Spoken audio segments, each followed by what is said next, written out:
Is Alien Breed on MS-DOS a bizarre curio or a straight-laced classic? Is it criminally underrated or mercifully forgotten? Is it foundational Space Marine scripture or the footnote you skim past while sprinting toward doom? Rhetorical triple shot, my ammo counter's already blinking red. The short answer, yes, no, and sort of. But let me unpack that with the enthusiasm of a rookie corporal discovering the Intex terminal can run Pong while xenomorphs chew on his kneecaps. Picture 1993, the year when shareware demons first roared out of ID Software's gates. And yet here I was, babysitting my 486 DX33, goose-stepping through cramped corridors that owed more to Gauntlet than to any flashy polygonal future. Alien Breed's PC port is a half-classic, half-head-scratcher that thinks save game is a dirty phrase, and mission code is a trust exercise. Is that nostalgic charm or sadistic trolling? A both, and I hate it. Historical context. Team 17's original Alien Breed splashed onto the Amiga in 1991, shoulder barging its way into magazine spreads that still smelled like printer ink and caffeinated optimism. By 1992, it had already spawned the Special Edition 92, which clung to the British sales charts longer than Right Said Fred clung to the top 40. When MicroLeague shepherded an enhanced port to MS-DOS in 1993, packing all 12 SE levels plus 6 shiny newcomers, it felt like someone had bolted a coin-op cabinet onto my beige tower and dared me to pretend VGA was futuristic. The timing, of course, was cosmically unkind.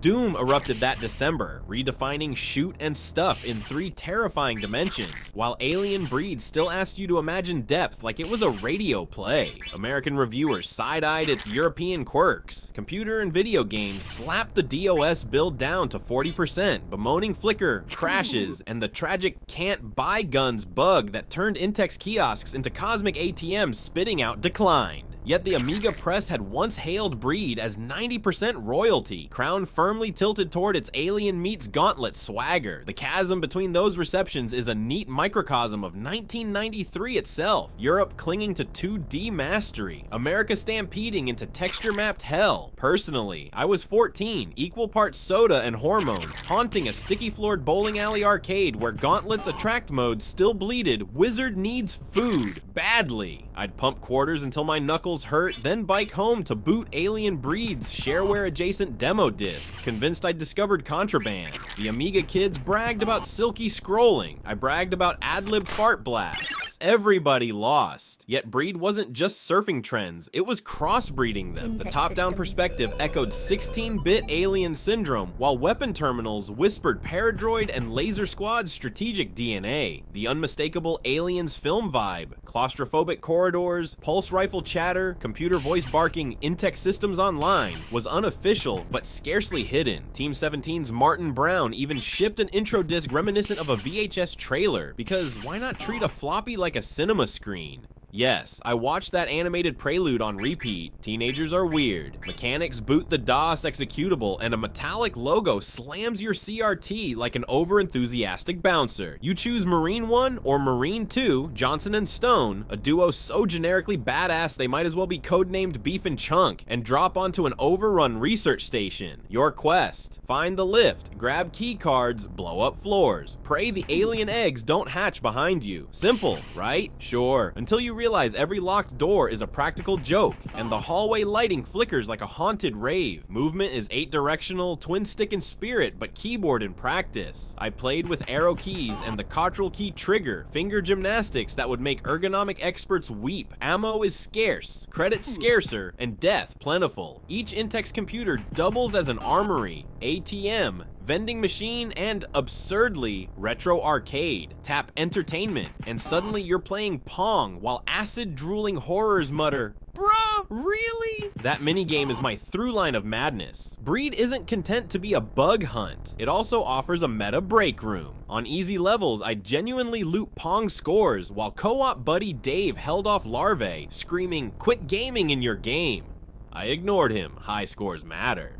Weapons escalate from staccato pea shooter to flamethrower carnival, with missiles for when you fancy a screen-wide cleansing, yet you pay for each upgrade at those Intex kiosks. So exploration becomes capitalism. Do I risk opening a storage bay? Probably monsters. Hoping for a credit stash? Maybe. The tension is palpable. By level 5, you treat every bullet like a rare Pokemon card. Those mission codes replacing saves, 8-digit strings you jot on pizza boxes, extend that tension into meta space. Lose your notepad and the game's basically permadeath. Critics called it archaic. My teenage self called it character building. Adult me calls it why therapy exists. Comparisons? Imagine Gauntlet's frantic key hunts, welded to Alien's air duct paranoia, then sprinkled with the credit hoarding of Resident Evil's ink ribbon tyranny 6 years early. Breed even prefigures Dead Space. Audio cues, sudden environmental traps, and that intangible dread when the power goes out and a single red strobe paints the walls. Sure, the sprites are chunky and collision detection occasionally hiccups. Aliens sometimes nibble your shins from 2 pixels away like they've unlocked quantum bite range. But the core loop remains intoxicating. And let's rant about friendly fire, shall we?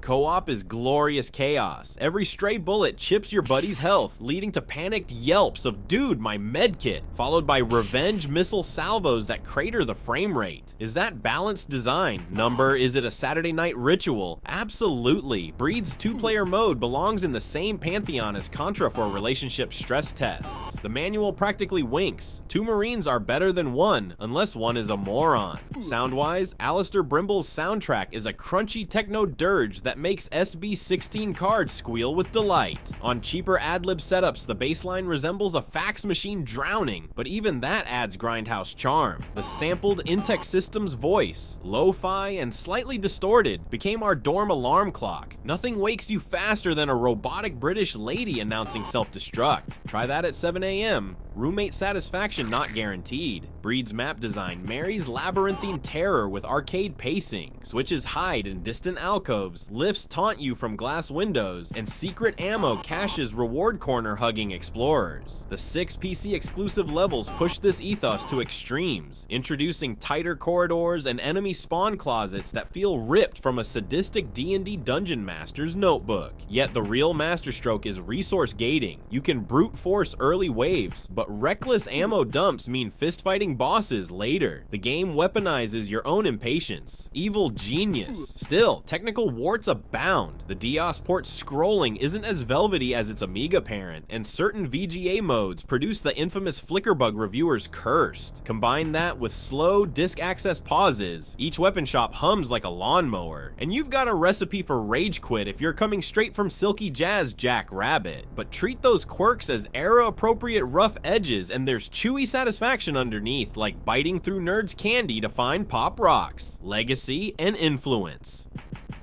So what did Alien Breed leave behind? On one hand, Team 17 capitalized immediately. Alien Breed 2. The horror continues. 1993, Crank the Volume. Tower Assault. 1994, introduced non-linear maps. And the wildly ambitious Alien Breed 3D. 1995, attempted early first-person carnage before Quake's rocket jumps rewrote physics. On the other hand, the original PC port drifted into obscurity, its reputation kneecapped by that pesky release window. Doom was simply the shiny new toy, and Breed looked like yesterday's action figure missing an arm. Yet the DNA persisted. You see Breed's credit for gear economy echoed in System Shock's vending machines, its co-op survival loop reborn in Alien Swarm, and its top-down dread infused in Hotline Miami's door-kicking violence, minus the formaldehyde hallucinations. Breed kept its horror PG-13. Even the idea of sliding a retro minigame inside a modern shooter resurfaced in Nier, Automata's hacking sequences. Breed wasn't the first to attempt such ludic recursion, but its Pong gag is an early cheeky wink at fourth wall friction.